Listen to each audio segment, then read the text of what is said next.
Good afternoon, everyone. Good afternoon. Welcome to the Columbus Metropolitan Club. Hi, Greg. In 1976, 13 visionary women came together to form CMC to connect people and ideas through community conversation. 48 years later, that conversation is still going strong. CMC explores public policy issues, current events, and spotlights lessons in leadership at forums just like the one you're at today, every week. From its beginning, CMC has welcomed everyone. My name's Lisa Hinson of Hinson Limited Public Relations. I'm also proud to serve as a member of the board of the CMC trustees. For those of you joining us by live stream, we're coming to you today from our beautiful home in downtown Columbus, historic Italian Village. We're at the Ellis today. So we're so grateful to the sponsors of today's forum who have made this possible. That includes the Harrison Smith Legacy and Civic Engagement Fund, Downtown Columbus Incorporated, the Edwards Companies, and Rockbridge. Can I please get a round of applause for this group of sponsors? It goes without saying that these conversations cannot happen without people coming forward to bring resources to the table. So I want to just special thanks to all of those who made today happen.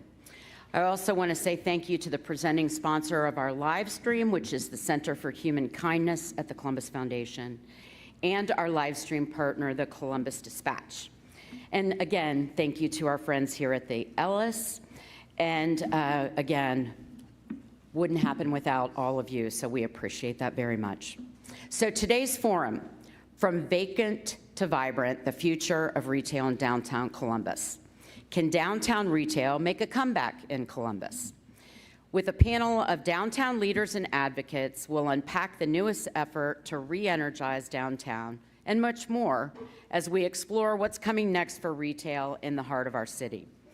It's my great pleasure to introduce today's incredible panelists. Please welcome Columbus City Council member Nicholas Bankston. They actually have your middle initial in here too. Amy Taylor, president of Downtown Columbus Incorporated. Jimmy Merkel, CEO and co-founder of Rockbridge. And our host, returning once again to CMC, Jessica Ralston, anchor of Good Day Columbus on ABC 6 and Fox 28. Jessica, welcome back to CMC, and we look forward to today's conversation. I'm turning it over to you. Thank you. Thank you. Good morning, afternoon. For me, it's evening because I get up at 2 a.m. It's happy hour time for moi. But good to see you all again. The last time I was here, we talked about downtown development. I've been here for almost 9 years. I live downtown. I'm very passionate about downtown Columbus. And I think there's great things going on, but I travel a lot to a lot of cities, and I see the way things are done there, especially when it comes to retail and development. So I always look at things here and see where there's room for improvement, as I'm sure a lot of you do. And that's what we're going to discuss today. And I think it's a great audience that's come together for this specific topic. And we'll just put everyone in the hot seat, hardball questions at them. We're going to lob them one after another. Don't feel any pressure. I'm kidding. It's going to be fun. It's going to be great. Let's start with this to get a better idea of who's in the audience today. How many of you regularly shop or spend your time in downtown Columbus? Raise your hand. It's a great showing. Good crowd. All right. Raise your hand specifically if you routinely shop. Okay. Dine. Yeah, I would expect that to be a big one. Entertainment, we're talking athletics and other concerts and venues. Okay, good crowd. It's good to see. All right, we're going to start with a question for all of you, so you each get a chance to answer. We know that retail and other sectors took a hit during COVID. A lot has changed over the years. Each of you give us a quick overview of how you see our retail landscape. What do you think is working and what isn't working to get us to where we need to be? We'll start with you, Councilman. Well, thank you to CMC for hosting us today, to all the sponsors. Really excited about this conversation. And I do want to level set a little bit. When we talk about retail, and particularly in a place like downtown, really what we're talking about is ground floor commercial activity. Retail is the, I think, catchphrase that we use, but typically when we say the word retail, folks think of shopping, or they think of that kind of traditional retail. But really what we're going after is how do we activate the ground floor level? That could be experiential, whether it be bars, restaurants, coffee shops. It could be actual retail, like what we talked about with traditional goods and services. But it could also be new things that we are looking to explore. And so I think what has happened and what has shifted the landscape in retail, particularly after COVID, is really a demand for more unique, authentic, and local experiences. Things that you're not going to get off of Amazon or online. So much of a rise in delivery and services coming directly to your door has stifled some of the traditional retail that we would think of, right? But I know what makes a difference and what makes downtown successful is that unique store that you don't see anywhere else. Like no one goes to, I don't go to conferences in Boston like, man, they had a great Target in downtown, right? You know? So you think about what are those unique local things, and I think that's what you have to really cultivate, and you have to curate as well to make sure that it has that great balance. And so I think where retail or ground floor activity is going is around those more unique and local experiences, not so much the big box things that we would see in other cities or in past retail development. I definitely think a lot changed with COVID. The council member brought up some good points. I think that taught us all how to shop online if we weren't already there. But I'm not sure that we were hitting the full stride with retail before COVID. I think it has been a long time goal of organizations like the City of Columbus and Downtown Columbus Inc. to try and bring retail back. I mean, we can go back to the days of City Center in the late 80s, early 90s, but really all that did was kill everything around it because it was a big box where big box really, that's not where that belongs. And so I think this moment in time in the 2022 strategic plan really allowed us to take a look at the inherent problems that downtown retail has and to really be intentional about helping to solve them. One of the key things we can do, and the community told us this, is have more residents. ULI recently did a study and they say office workers actually don't help retail because they're not spending a lot of time shopping downtown. They may run out and get lunch, but they're not actually helping traditional retail. It's the residents. It's people want to walk to a place to shop. They want to walk to get something like a market. They want to go get something to clean their towels or buy towels. And I think that that's what we are working on and some of the projects that we've really intentionally begun to look at. And that means seriously looking at some of the challenges and figuring out how to overcome them. But it's also trying to make sure that the market is there. I think retail is one of the few things that it is very hard to incentivize our way out of. Yeah, thank you. So I'm Jimmy Merkel with Rockbridge, and we're a hospitality-centered investment firm, and we just started investing in Columbus and working with our first hotel here at the Junto on the peninsula. And I wanted to start with that because what we do is we try to create experiences that where people want to be. And if you go to the Junto and you experience that, people are coming there for the destination and they want to be there, they want to meet there. And I think that's an example of, what we need to do broader on the, I liked how Nick shared, it's about the activation, the ground plane activation, and creating a place where people want to be. No matter what we do, if we don't have people that want to be there, the ground floor and the creatives and the business owners, no matter how good they are, if they don't have people to patron their their stores, it's going to be tough for them to be successful. So what can we do is the question. What can we do as a community to improve the ability to be downtown and have people want to be there? I have ideas and thoughts, but there's a lot of things that have already happened that are, I think in a lot of people's minds not happening fast enough, but there's a lot of work and coordination that it takes to make a downtown vibrant. And I think what Jeff Edwards did on Gay and High, if you go down there, I'm actually sad that the current's down in the wintertime. We got to figure out how to keep it up. It changed that corner, and if you're down there, the vibrancy, and and there are lots of plans to emanate out from there, but if you have a place where people want to be and there's a destination and things to do, it makes a big difference in success. But we gotta grow beyond that. If I could just jump in, I love what Jim said about the placemaking part. So we've been working, the council member and DCI in the city about figuring out how to fill those spaces. But the greatest part about Gay and High and what's happened, and I totally agree with Jimmy that I'm sad. I look at that current every day when I drive by, and I'm sad when it's gone because it's such a placemaking. It brings the ceiling down. It's the beacon that you can say, I know that I've arrived somewhere. And then to see what's flourished from beyond that, I think it really reminds us that it's not just what's inside, it's the journey to get there, and it's the experience in getting there. Yeah, and I think what you're saying too around that curated piece of it as well is that retail is not going to come back the way that it was before COVID. I think there were in many parts of our city, there was an oversaturation of retail. And that's because, again, you had to go to the store to get what you need. Now there's so many other options to buy. So now it's about both placemaking and also making sure that the retail offerings that are there are curated in a way that makes that a true experience.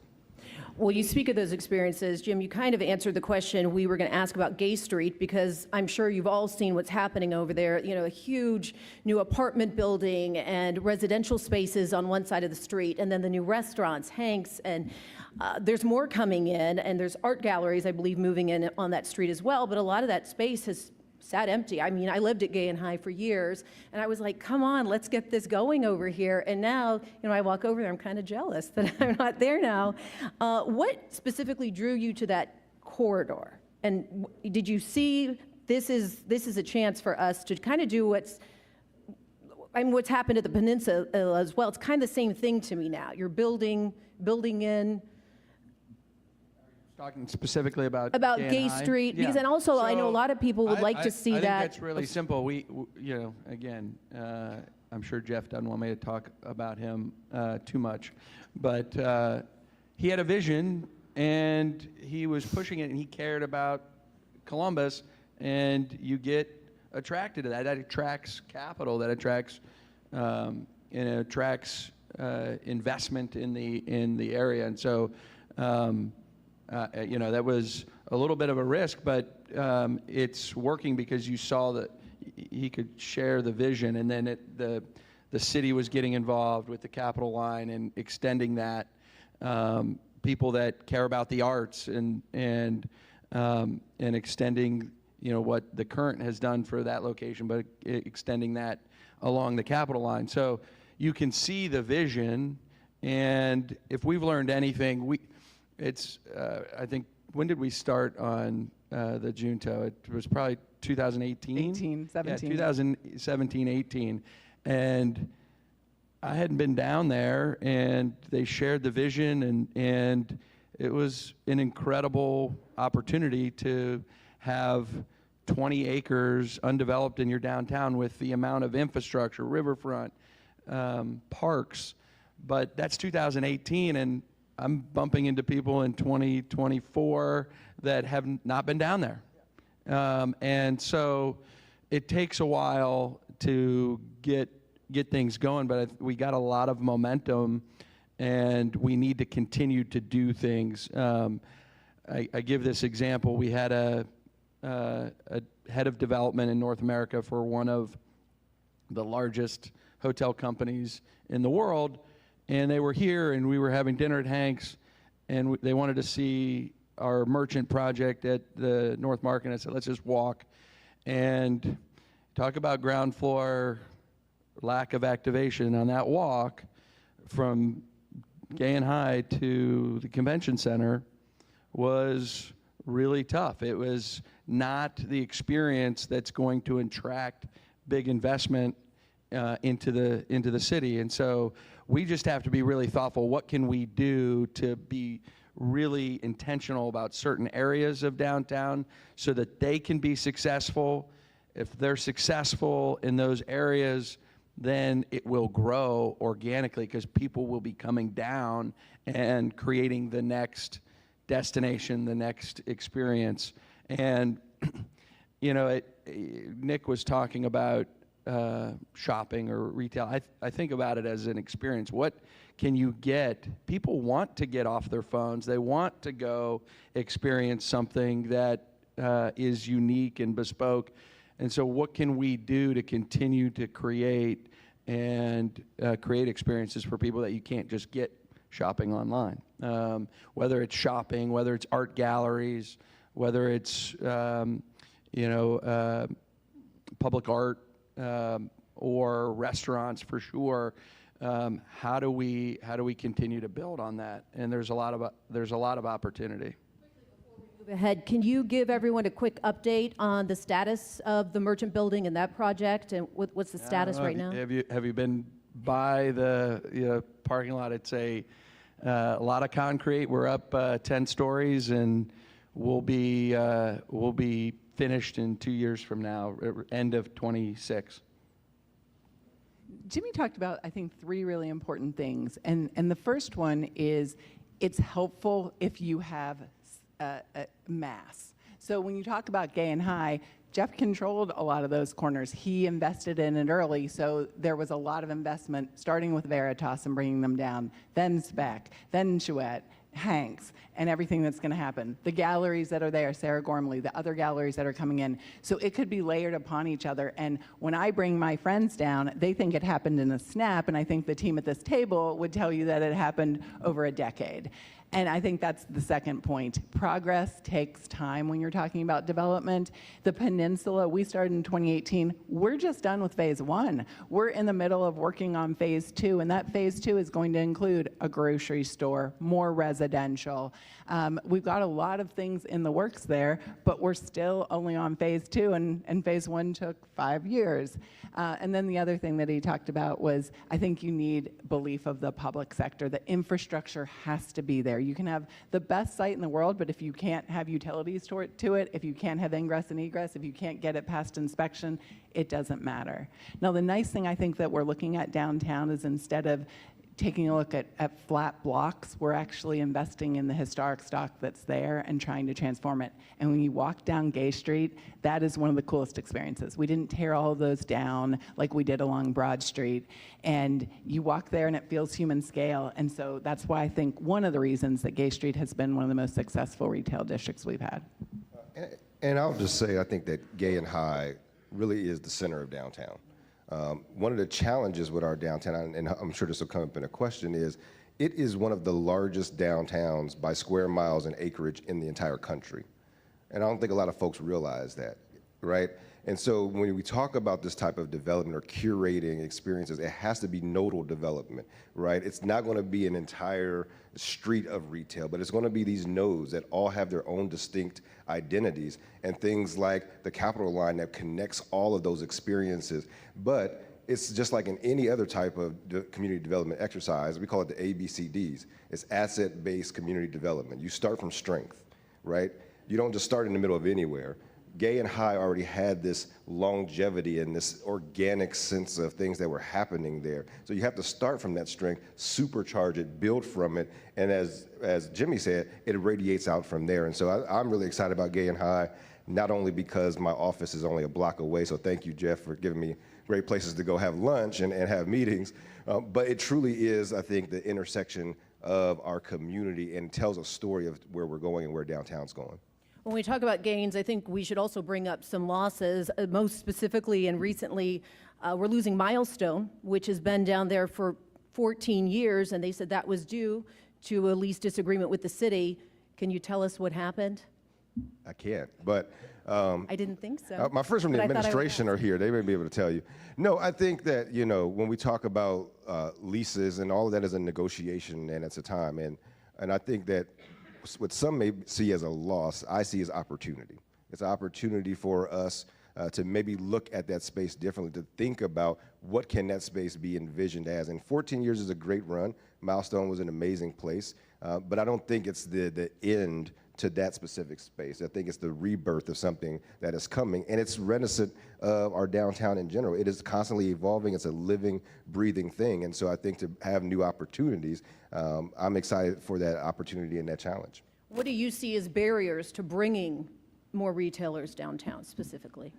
I think that one of the things, and that you had hit on about where is the trends in retail, one of the things I think we are looking at as a city is that we have to be intentional about investment, understanding that this adage that if you build the rooftops, then the retail comes. We are in really a chicken and egg and chicken type of situation in downtown where you have to have both. And I say that because our downtown is evolving from being simply a job center to truly being a 24-hour neighborhood with more residents, more residential. And so for that to be the case, you then have to have the amenities of choice.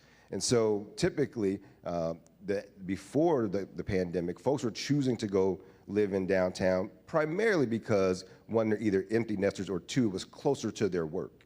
And they went to work in office towers Monday through Friday. But now with hybrid work schedules and the ability to work from home, now it's going to be a matter of choosing where you want to live. And we want downtown Columbus to be a place that you choose to live. And in order to do that, you have to have the amenities and the vibrancy that folks want out of their window, or when they're going, working from home or what have you, having those amenities. So I think that they're not necessarily more challenging, there are opportunities. I know one of the things that we're looking at is parking, for sure. That is simply, it's just a Columbus and Midwestern thing. I don't understand this.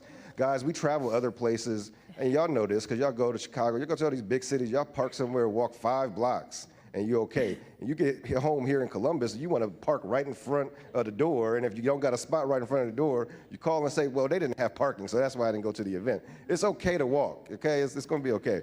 But we're working on parking as well, and thinking about parking of how do we either subsidize it, or how do we have some type of incentive that we see like in Short North and other districts as well. So I think parking is a piece of it. And then also, again, bringing on more residential to balance out the office that we are not necessarily losing, but right-sizing. And how do we convert some of that to residential and more flexible workspaces as well?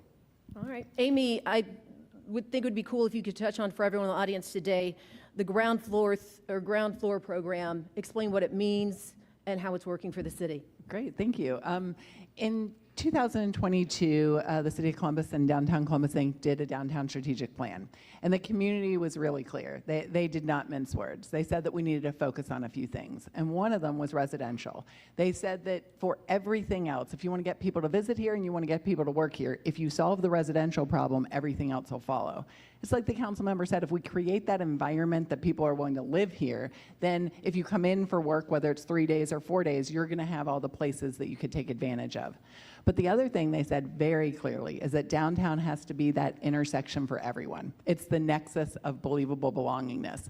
And a lot of the people from the community specifically referenced the fact that they felt retail was too hard for small women and minority-owned businesses. They felt there were, addition to the regular barriers of retail downtown, like loading and parking and rents, they also felt like if you were a small business that was owned by a woman or a small business owned by a minority, you had additional barriers.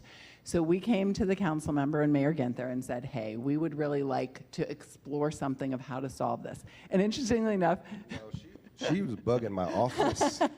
And I started in 2022 in January, and we were brainstorming this, and then Amy comes in with the plan and talks. I was like, is there a bug in my office, or what's happening here? It was so perfect because it was great minds think alike, and there was no, I think my colleague Greg Davies can say, he and I were like, how are we going to sell the city on this? And I think the council member was like, how are we going to sell DCI on this? So it was a great experience. And what that program does is we went through a curation program. We've got some of our partners here. We've actually got one of our tenants here, and a landlord. And so we said we were going to go out and look for tenants who wanted to be in a dense residential neighborhood, and we chose Gay Street. So like Nick said, it had to be that node. We went to landlords and had to get them on board first. We went to tenants and had them apply, and then we did a little matchmaking. And so right now we've approved 5 tenants.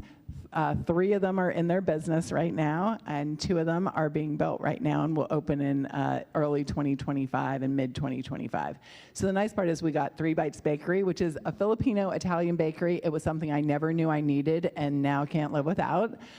We've got Black Kahawa Coffee, and that just recently opened on the corner of Broad and High. And he's got a great story because he is selling delicious coffee and delicious coffee drinks. But more than that, he's selling an experience. And that's what the council member was referencing. You don't just want it, you can get your coffee anywhere, but if you could better understand where the beans came from, if you understood the journey that the coffee went through. And that's really what Douglas is doing at Black Kahawa. And then we've got Quincy, and he's got Quality Wellness right on the corner of Long and Gay. And he's going to do great things in that space. It's an Edwards space. And then we've got 2 others that are going to go in the first floor of the Nicholas building, not to give you too much FOMO. But we've got Evolvery, which was a great applicant. We all were so excited about her because she's a clothing store. And then we went to the team at Edwards and got them excited. And she's going to open in Q1 2025. And then we've got Nostalgic, which is like a home goods store, and that's going to open, I think, second quarter. But the nice part is these are retailers that we're working with the landlord. We're actually participating at Downtown Columbus in the lease, but we're making sure through a city grant that we can help support them during those early years, which is when a lot of retailers turn over. 14 years, that's a great run that Milestone had. We hope that our tenants can get to that run. But the nice part is they are going in an area that is strong in residential already, that is getting even stronger by the day with everything that's being built in the Gay Street and Broad Street and Long Street areas. And then they're going to be on the site of the future Capitol line, which phase 1, we're already through schematic design, working on design development, breaking ground next year and opening at the end of 26, beginning of 27. So complete redesign of Gay Street in the public sector as well. Okay, Jim, question for you. Talking about big picture, we talk so much about residential growth. Most of it that we see going up downtown and over in Franklinton are rentals, they're apartments. You know, Amy, you talked about empty nesters, which I'm seeing move into my building now. People that, you know, their kids are off in college, they don't want their big homes in the suburbs anymore, they want to have a nice place downtown, but a lot of them don't want to rent forever. And so I think there's a big question there about the cost effectiveness of it, of why we have so many rentals going up compared to new condos being built. Is there a market for that? There is a market. It's a long, loaded question, but I think a big part of the types of condominium developments that are going up in other cities, they believe that they can build that, they can pay for it, and they can make money, and they're professional condominium developers. They're not here in this market. And so it's a different business. And so the for rent business is a lot more streamlined from a financing standpoint, and from, you know, different types of developers can develop rentals a lot easier than they can condominiums or dense condominiums. That would be my comment on that. But I think that what I wanted to add about what Nick was saying, if you think about Columbus and you think about creating an experience here, we have to be a bit more bold, and we have to put the infrastructure. We went on a trip, Amy and I and others went on a trip to New York, and one basic thing was green and trees and greenery and coverage. We have one of the lowest cover in our downtown of canopy of a town our size. In New York, where there were trees and parks along the streets, there were people. Where there were not people. And those are some of the things where we can control, that creates a very walkable, pleasant experience and a safe experience. When you have more people, then the stores will have more footfall and be able to cater to the neighborhood. So that's one thing that I think we can do to help. And intuitively, I feel like everybody could get on board with that. How do we do that? How do we just increase a basic stat of our downtown, which is tree coverage and more islands, more trees, more greenery. So that's one. The other piece that I found, we haven't had a hospitality market here, and that might sound, from a hotel standpoint, sound strange, but we haven't had a hospitality market like in other big cities where locals go to the hotels, they go to the restaurants, there's experiences, and it becomes a node of activity.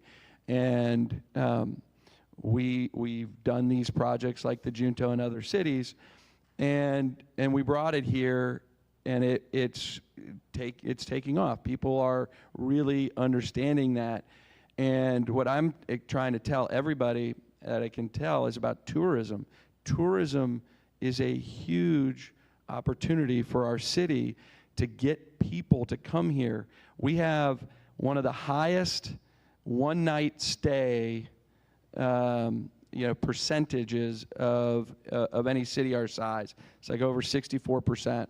And that's because they're not staying to go to that great restaurant the next day, or go to Veterans Museum, or go to COSI, go to the Ohio State game, meet with friends, and thinking of a place to go. Well, how do you do that? You have to have places for them to stay and experiences for them to have, and great restaurants that are unique, that are special, that they're going to drive into. That tourism supports these businesses that we're talking about. That tourism also gets taxed like hell. I know when you go to other cities, guess what? You're not voting in that city, so they tax everybody that comes. That's an export. That supports our city. And then if there's investment here, and people, the other piece that I don't want to miss is jobs. People when they come here and they stay and they experience the city and they have a good experience, they then can imagine themselves living here. So we're a vibrant city that's growing in so many amazing ways that we need to attract talent here, and so they got to be able to imagine themselves here. So it is multifaceted, not just the retail. It's we have to, in the center of our city, create a destination where people want to come that fuels all kinds of things. And tourism is a big opportunity. It's an export. It's one of the few exports we have, and we need to invest. But we need to invest in infrastructure. If we do it, there's local developers that are doing great things. If those developers do well, then it attracts capital from other cities, other big cities. The developers will bring their condominiums here if they believe they can create value. That's what their investors are asking them to do. And when you get that momentum, you then get the investment in the infrastructure, and that starts to build a tipping point that will take a lot of the great ground game, that a lot of the work that the city's done, Downtown Inc., the residents, the developers, all of that, and connect it. And while downtown Columbus is big, it's got a lot of interesting nodes. You got Italian Village, Short North, German Village, the Discovery District, the Peninsula. I mean, these and the Capitol Line is going to help connect all of those. I think that we have a big opportunity here, and we're really close. But are we too comfortable? Like, are we too comfortable? Because we have to be bold. We have to go forward and invest some more in the infrastructure and have a real intentional plan so that we can attract outside dollars to the city. Okay.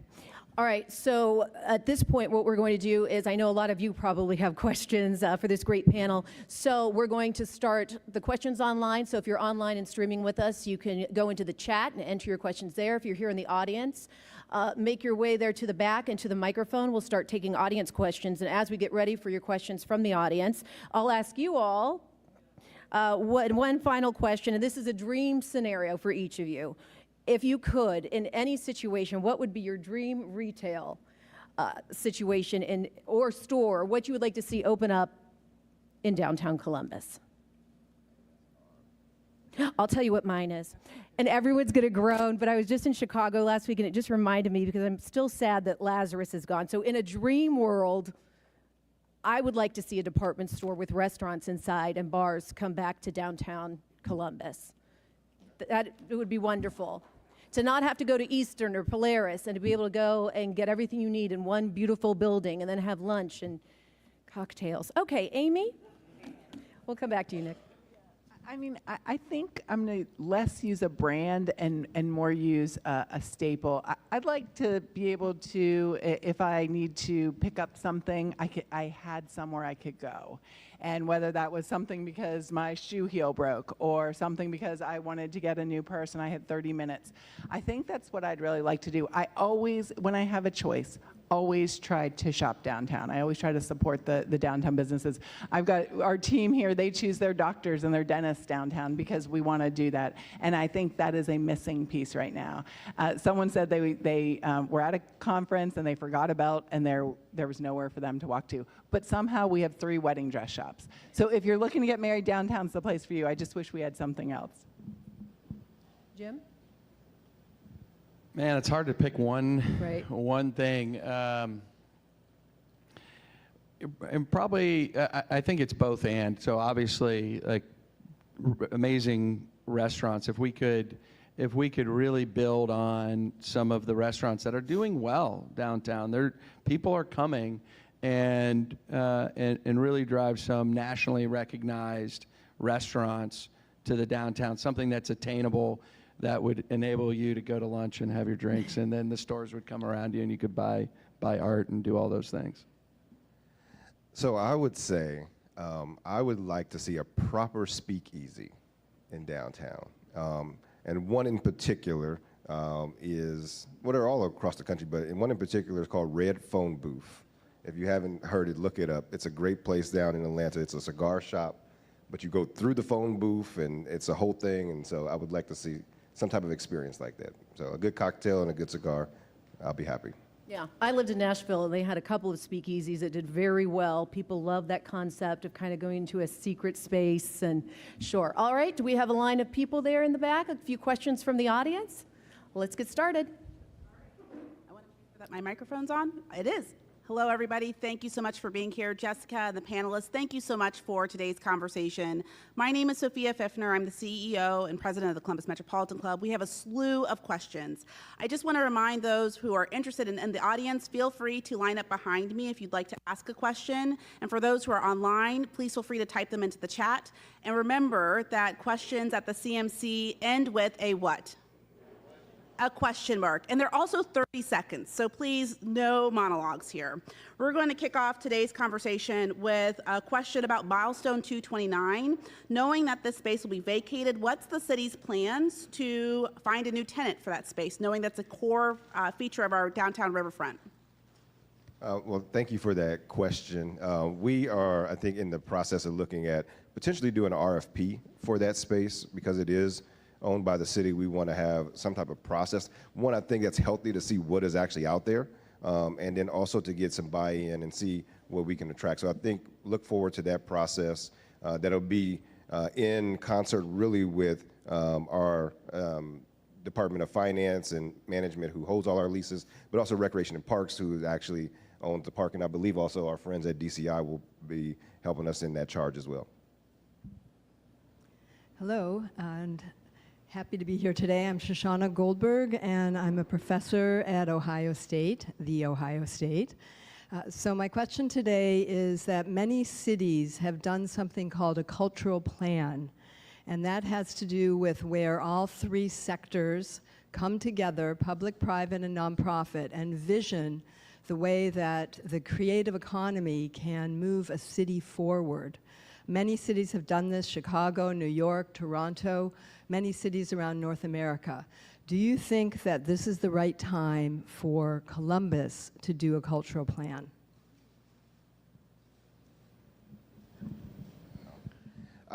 I have not heard of that, but I would say I know I would be open to it. And I say that because there's so many other elements that are already blossoming. I saw my friends with GCAC here earlier. So there's a public master art plan for public art. We just did our entire downtown strategic plan as well, and so many other plans that are happening around the public realm and public spaces. And so I know I would be open to that, because I think there's always been this question of what is Columbus's identity? And for me, I know it sounds corny, but Columbus is an experience. And it's anything that you want, we have it here, as many of you in this room know.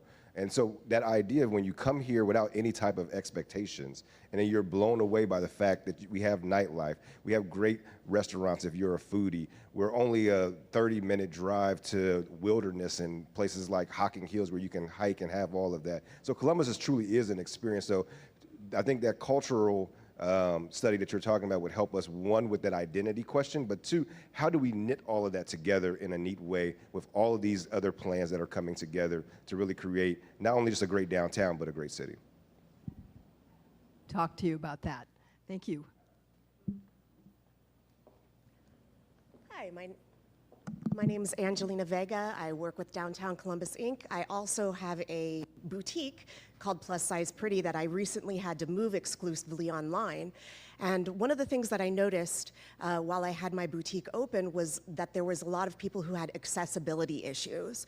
So I wanted to know what Columbus is planning on doing as far as accessibility with parking for people who are disabled, who need to be a little bit closer, if there's any plans to have more accessible parking and more accessible parking spots. Thank you for that. I know one of the things we are looking at the city is how do we leverage the publicly owned garages in the city of Columbus, and particularly in downtown, to, one, incentivize parking, but also to ensure that that's not a barrier for folks that come into downtown. But also, I think this is about not simply about parking and accessibility. Accessibility is also about mobility and how we move around our downtown, whether you're on foot, on bike, or in a car. And so great projects like the Capitol Line, which I know that Amy can speak more to, really looks at the entire landscape of the city. So not just how we're moving cars around our downtown, but how are we moving people around our downtown? And another big piece of that, I will say, especially for those with disabilities, is that this investment in Link Us, which is going to be the city's first time ever having mass modal transportation, having that be a hub, having that be an amenity for those folks to not even have to think about getting in a car, because they could utilize public transportation to get to these spaces. So I think we have to think about it not just simply about parking accessibility or parking spaces, but how are we navigating and traversing our entire downtown landscape. And Amy, I don't know if you want to add anything to that. No, I think it's a great question. I would just add about the council member's right. As we look at how you can get around downtown, sometimes it is parking, and I think the city, Justin Goodwin, they're really looking at spaces and the time you can use them and whether you can re-up and making sure there's appropriate ADA spaces within downtown. I also think, though, it's the journey, and I said this before, if you're walking and you're feeling safe to get there, if the beautification is there, if the lights are on, if it's the right candle, if it's the right foot candle to get there, I think all of those are really important. One of the things that we've noticed ourselves with our own cameras that we have is that sometimes our environmental design prohibits people from feeling safe because we allow the beautiful flowers to get too tall and people don't feel safe walking by it. So I think there are a lot of things that we can do when we talk about accessibility, making sure that people feel comfortable walking. And then I do think that they are looking at the on-street parking and making sure that it's not just the right number of spaces, but that people are not staying there for too long so it can turn over for retail. All right, we have several more questions online. So this question is really focused on innovation and equity. Nancy asked, will the new development downtown accommodate low-income residents? Yes, and I think one of the awards that were given out today was a partnership in Topiary Park, which is 100% affordable.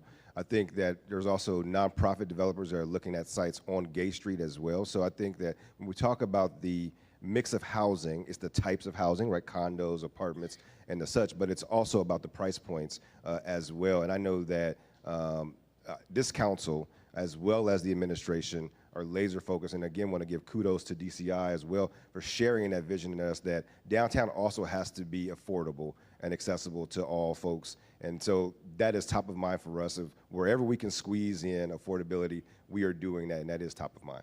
I mean, the council member's 100% right. In addition to Topiary Park Crossing, which is 60 to 100% AMI, we've got the YMCA, and that's something that we're working on with Woda Cooper, and they've got a plan for 120 units that go all the way down to 30% AMI, and there even are 2 bedrooms, 3 bedrooms in that. I know CMHA is doing the former United Way building. I think they're calling it Aspire, and so that is on 3rd. And then we've got our traditional all-use housing. When you talk about Commons at Grant, Commons at Buckingham, the National Church Residencies projects. And so I think that that's working even on the peninsula because of the city project. The peninsula offers 80 and 100% units. So I think it's an important component, and I appreciate the opportunity to be able to maybe share that there is a lot of things going on. And then there's naturally affordable housing in the Discovery District. And I do want to give a shout out to my colleague, Councilmember Favor, chair of our housing, because also when we talk about putting affordability into these projects, it's not just all one unit, right? There was a time where we would talk about affordable housing. It's like, okay, well, all 10 of these studio apartments are going to be affordable. Now it has to be a mix of 1 bedroom, 2 bedroom, or whatever that mix is in that building. Also has to be a mix of affordability as well to accommodate all family sizes. Hi, my name is Brooks, and I'm opening a high-end housewares store downtown at the corner of Gay and High Street that will be opening in March. And I'm just sort of curious, I think funding is a really important element that contributes to the success of downtown and the emergence of new businesses opening, especially local minority-owned businesses. And I know that there's the Downtown Ground Floor Growth Initiative, but I'm kind of curious to know if any of the 3 of you are able to speak to actual cash grant opportunities that are available to business owners that are looking to open businesses. As someone who's opening a business downtown, I think funding is a really important element, and it takes a certain level of privilege to open a business downtown. And so I'm lucky that I'm in the position where I'm able to do so. But I think it would just be nice to hear your guys' input on the importance of offering actual cash grant opportunities to people who are looking to open businesses. Yeah, that is the million-dollar question that I get all the time. As the Economic Development and Small Business Chair, I think most small businesses think I have like a checkbook in my back pocket that says City of Columbus on it. But grants are the hardest thing, and you're absolutely right. It is something that's necessary. I know there are a lot of vehicles at the state level that have very low interest rate lending. I will say that my office has been piloting now over this past year, and we're looking to roll it out more broadly, is a grant. It's up to $5,000. It's a capacity building grant for small businesses, specifically for equipment, anything that's other than personnel. So it could be equipment, it could be furniture, fixtures, it could be any of that. It could be even down payment to a larger purchase that you may need as a small business. And so we are looking to scale that program. Again, that's a small amount, but every, I think, dollar amount counts. But grants are the hardest thing for anyone when it comes to small business. And so that is something that we're looking at, of how do we partner with more folks to be able to get more grant dollars in. But I would look at some of the lending, low interest rate lending that's at SBA, as well as our friends at the State Development, the Office of Development at the State House as well. I mean, ground floor growth does provide, it's less of the cash in hand that you mentioned and more that it really does take care of those early years and helping to fund the rent, buying down the rent for the entire portion of the lease, and then helping to fund the rent up front. And so we're in the middle of phase 2 and hoping to have that announcement in January about who the tenants and landlords are for that process. And specifically for ground floor growth, I mean, I think we knew as a city that we had to be intentional coming out of the pandemic, that those spaces would continue to sit vacant if we didn't have an intentionality to unapologetically invest in the small business ecosystem. And so it's those kinds of things where I want to, again, thank my partners at the administration who helped really be the brainchild of that, as well as external partners like Amy and team at DCI. But also, I don't want to gloss over, too, this is a true public-private partnership when we talk about the Ground Floor Growth Initiative, because landlords like Jeff Edwards and like Michael Tomko, who stepped up, they're not just landlords, but they've been partners with us every step of the way, working with these businesses hand in hand. And then also I will have to give a shout out to Columbus Empowerment Center. Kim Knights and Derek Pinnell are here too, because the third component of that Ground Floor Growth Initiative is providing those businesses with technical assistance all throughout the first 3 years of business as well. Because our goal with this program and what we're trying to do in downtown is for it to be a catalyst, not for it to be a pilot. Our goal is not for them just to open their doors and here's the keys, and 3 years later their doors are closed. Well, we will see success with all the investment that we're making is 5 years from now, when Quincy's doors are still open. 5 years from now, when I can walk in to Revolvery and get that $500 blanket that my wife is probably going to want to put on our couch. I'm just joking about that, but that's really what success will look like, is that these businesses are sustainable. Not that their doors just open, but they're still open years to come. And we know it's hard to open a small business. It is additionally hard to open a small business, brick and mortar, downtown, if you haven't done it before. And so there are things like, should I be open during a parade? Should I be open when the holidays, because holiday lights are on, should I be open later? Should I have a special event during that time? How do I deal with loading? How do I deal with employee parking? All of those things, Kim and Derek are working hand in hand with them on, and marketing is different. We have found that you really need to be social. You need to do reels. You need to market in a completely different way, because you're really trying to draw the people who are already down here to come to your place. And so we look forward to meeting with you and working with you. We're excited that you're moving in to Gay and High. We have about 4 minutes and a slew of questions. So we're going to keep the questions coming, and the next one is Nick's. Good afternoon. My name is Nick Sheriff. I work with the Columbus Chamber of Commerce Foundation. Continuing the discussion about small and minority-owned businesses, you guys identified a lot of the challenges that folks face when trying to come downtown. Could you expound more on what partners besides the city could be doing to help address those challenges? Yeah, besides the city, I think that some of the challenges are there's a challenge in getting the word out.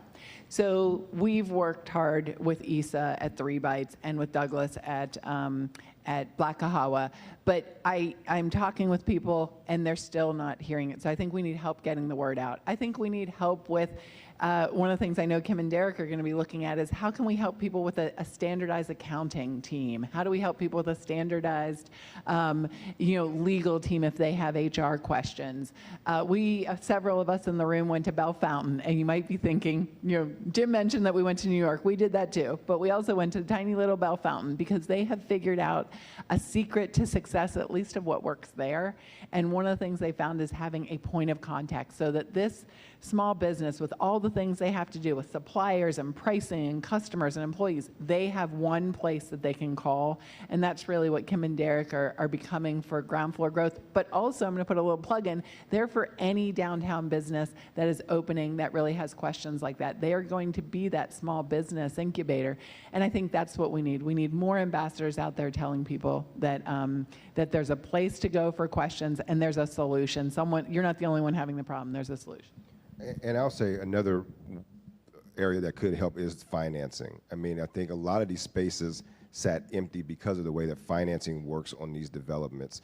And so a lot of folks are not going to take a risk on, say, a new business because they don't necessarily have the balance sheet. And so I think if we can get lenders to start thinking about our small businesses or emerging businesses and see them as not necessarily a risk, but see it as an opportunity, I think that would help also supercharge getting more unique businesses into some of these spaces. We have literally 1 minute, and I can't tell you how many questions we have from grocery stores and downtown needing more opportunities for people to buy and purchase groceries and fresh foods. But we're going to end with this question from Ariana. I'm curious, is there an opportunity to discuss some of the upcoming programming initiatives to help drive the retail experience downtown? Well, I can share some good news that on December 7th, the city had a great event called Winterfest in Bicentennial Park. We had holiday lights, we had some things at the Commons, we had Santa at Lazarus, we had ice skating, undercurrent, and we had 120,000 people come downtown that day. So a lot of the activities are there. I think what we're seeing is proof of concept. The DORA is in place, and I think all those things are happening. And I just want to say this, because I know we're over time, but I have to end by saying this. This conversation is very fruitful, and I think I want to emphasize this. Investing in downtown is not at the expense of our neighborhoods. Downtown is the heart of our city. Its success is our other neighborhood success. Many times when we have these conversations, it seems like downtown versus everybody else. But in this case, we have to make sure we make these investments. When we think about Columbus, it is a living, breathing organism, just like you and I. North, south, east, west.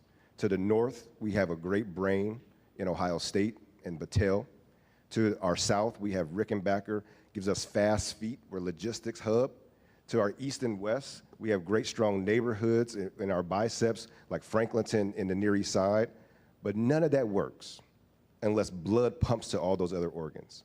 Downtown is that heart, and it has to be strong enough to pump blood to all the rest of those organs. So downtown success is our entire city's success, and it is our entire region's success.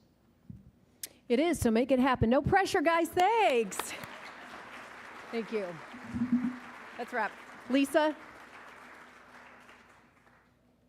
That was terrific. I don't know about you, but I feel like we have no shortage of talent on the public and private side working on these important questions. So thank you all for being here to participate in the discussion, and to our panel for caring so much about this and leaving us excited and motivated as we go into 2025.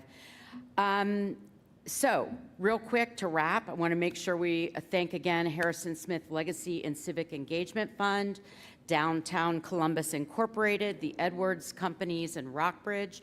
Thank you again for making this conversation possible. Also, the Center for Human Kindness at the Columbus Foundation and the Columbus Dispatch as our live stream partners. Thank you, Nick. Appreciate it. Nice to have you on the panel. Amy, good job. Jimmy, good job. And our host, Jessica, we really appreciate you being here today to chew through these topics. Everybody, have a really, really good holiday season. Wishing us all the best in 2025, and let's get after it, right? Thank you all. Have a good rest of your day.